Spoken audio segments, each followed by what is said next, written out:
The economic recovery and growth plan brings together all our sectorial plans for agriculture and food security, energy and transport infrastructure, industrialization and social investments together in a single document. It builds on the strategic implementation plan and set out an ambitious roadmap to return the economy to growth and to achieve a 7% growth rate by 2020. Our aim, simply put, is optimize local content and empower local businesses. We seek not just to take the Nigerian economy out of recession, but to place it on a path of sustained, inclusive, and diversified growth. We are determined to change Nigeria from an import-dependent country to a producing nation.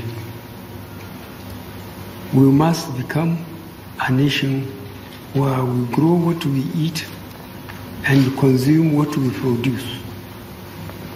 We must strive to have a strong naira and productive economy.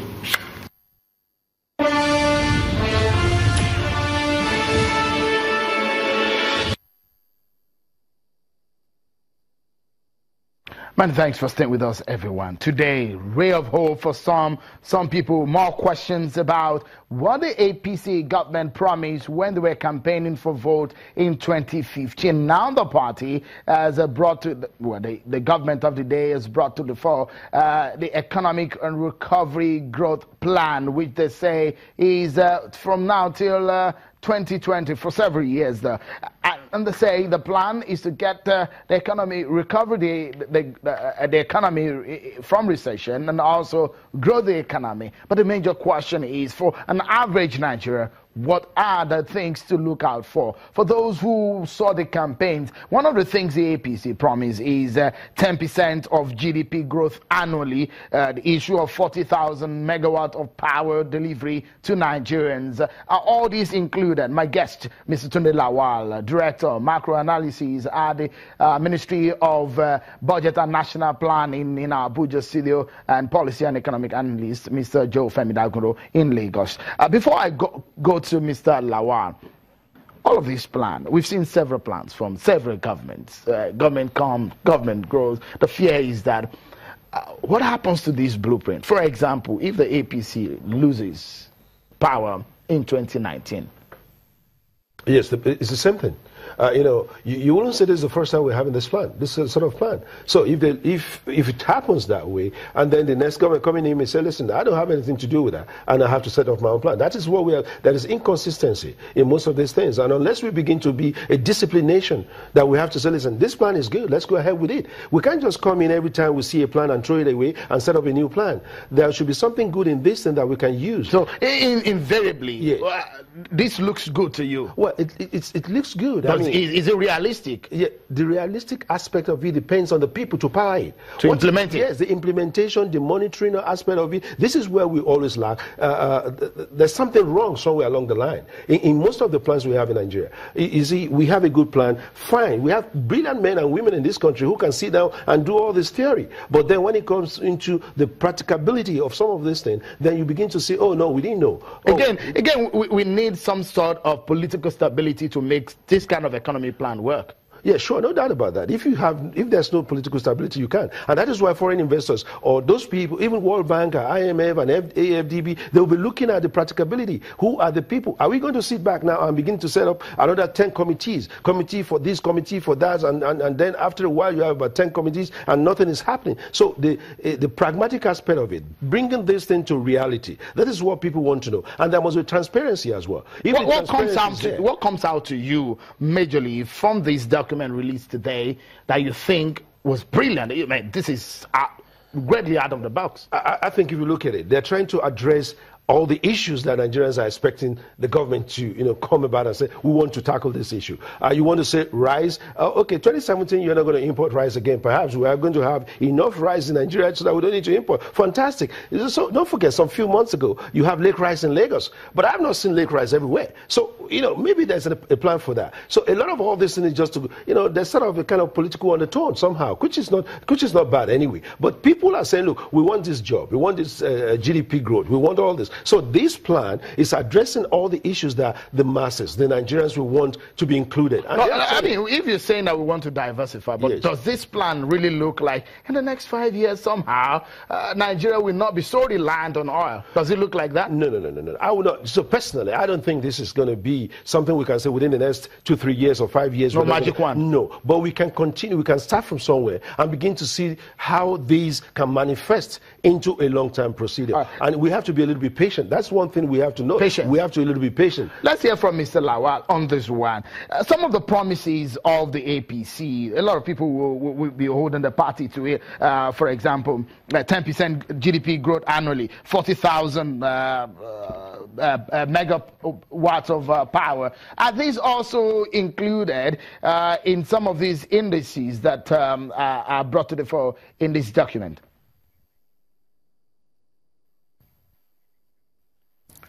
Thank you very much, Sheung. First of all, two things. To say that the APC promises were factored, taking cognizance of in developing this plan.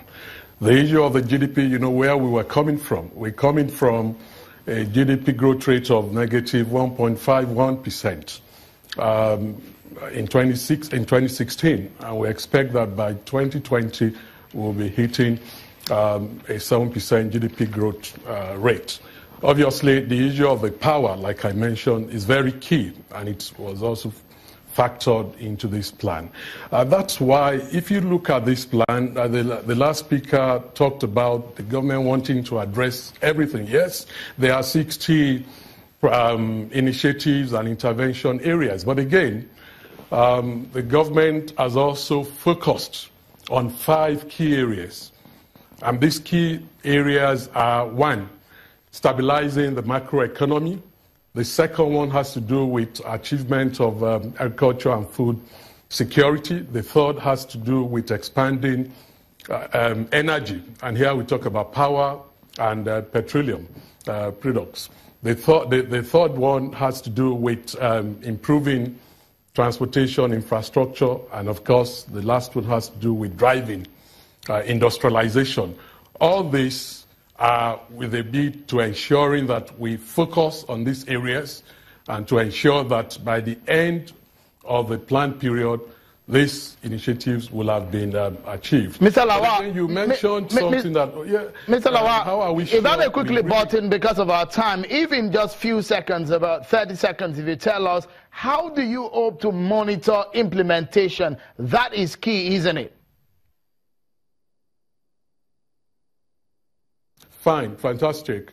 We hope to monitor implementation. First of all, as we speak, efforts are ongoing in developing a detailed roadmap, which includes detailed initiatives, deliverables, the timelines, and of course the responsibilities, as well as the costing of projects and programs. This information are needed, to ensure effective monitoring and evaluation of the projects and programs at the end of the day. In doing this, the government, the Ministry of Budget and National Planning, will be working with some sector experts and the relevant MDA officials in ensuring that they actually move towards implementing, ensuring that all these initiatives contained in the ERDP. Mr. Lawal, so because of our time, we need to come to Lagos now. Let me give Mr. Joe Femi Dagunro the benefit of concluding his thoughts on this matter. for tonight. As it stands now, going forward, what advice would do you have for the government? We know the civil service it is framed. Mr. Lawal, fantastic ideas that he has brought to the table. So in 30 seconds, what are your ideas for this government that you think will be helpful going forward? Well, let's look at it this way. If there are no milestones to say, okay, within the next 6 months, this is what we want to achieve in this particular area, then there's no point that we have to look forward with this. Now, we have to say, okay, with all these committees and all these people he's going to set up, or the committee, it's going to take another 6 months to work on the theory and the statistics. So that means nothing has been done really to really say we want to do something good. But then I'll let you know one thing. If we have milestones, if you have people, look at this gentleman, the Minister of State for Aviation. If we don't complete this Abuja airport within the stipulated time, I'm going to resign. I'm leaving. So we're taking forward. We want government officials or government, the ministers and the people to commit themselves and say, look, if this is not done within a particular time, man, I'm leaving. Mr. Joe Femi Dagono, your thoughts? Very much indeed, golden there. And Mr. Tunde Lawal, many thanks for coming on the program. Fabulous idea. Wonderful human being there that we have there from our Abuja studio. Thank you so much, and that's our show for tonight. Many thanks for being part of it. On behalf of the team, I'm Sean Kimbaloe. Bye for now.